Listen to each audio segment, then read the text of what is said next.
Listemizi davamlaştırmaz hürmetlik vatandaş. Bugünkü ıslaq 2021 yıl 4. ayının 14. günü emdiki mavzumundaq. Amerika kuyruğuna dəslep aldı. Cüngonun qabahatlik kişi başlandı mı? Mavzulu xabar 4. ayının 11. gün Venvitor bitidi ilan qılındı xabar. Bundaq başlandı.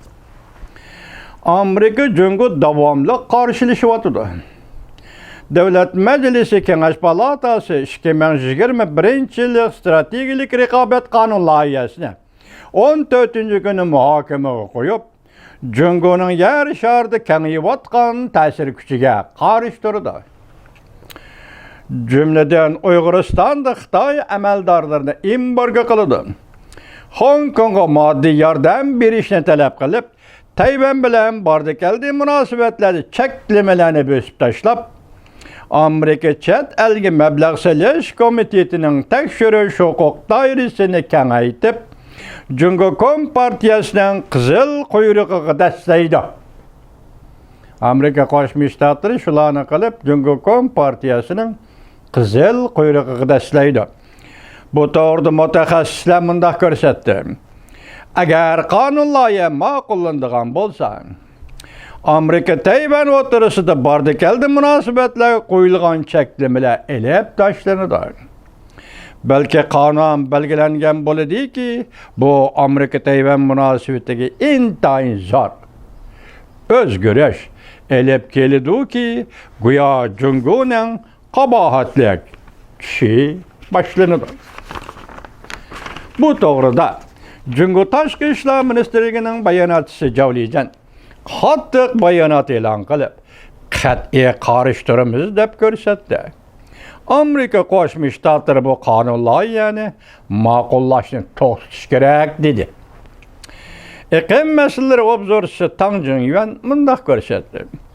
Cavlijanning bu bayonoti tezini bosib, mezini bosib tezi chiqadigan bo'lib qolgan bayonotdir. Qasdan Tayvan meselesini en ahırı tilga aldı.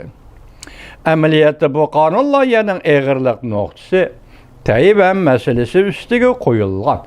Yani stratejilik rekabet kanun layihəsi Cüngo'nun yeğirəğa tekken idi. Obzorçu Tang Jungyuan bundaq görsətdi.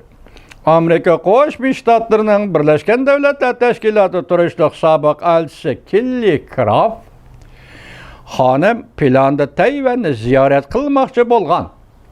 Mundaq bolganda Tayvan boğuzu vaziyeti 1967 yılı Jinmen 13 belgelik, 113 belgelik hava vuruşudan beri ki uruşqa en yakınlap kelgen uruş krizisi yüz beretti. Cüngo Kompartiyası Aksaray'da hukuk ötküzüp berişten ibaret en sezgör vaktin paydalanıp Amerika Devlet Müdafiə Ministerliği təhdisləb Kelly Craft xanımның Tayvan'ı ziyaret qilishi Cüngo'nun egilik hukuk ziyanseliş bulup bunun taqat qılalmayımız deb görsətken Cüngo Taşqı İşlər Ministerliği. İsimladı bu vatandaşlar ötken jile. 12. ayının 18. günü etrafında Amerika Qo'shma Shtatlarının Birleşken Devletler Teşkilatı turuşluq sabık vekili Kelly Craft hanım Tayvan'ı ziyaret kılmakçı oldu. Tayvan'a jönedi. Aeroplanğa olturdu. Hazır davamını anlayışla. Bu hikayenin şu an sizler sözlügen edik. Endi şunun bugünkü ifadalaniş şeklini sözlevatımız ahırını anlayışla vatandaşlar.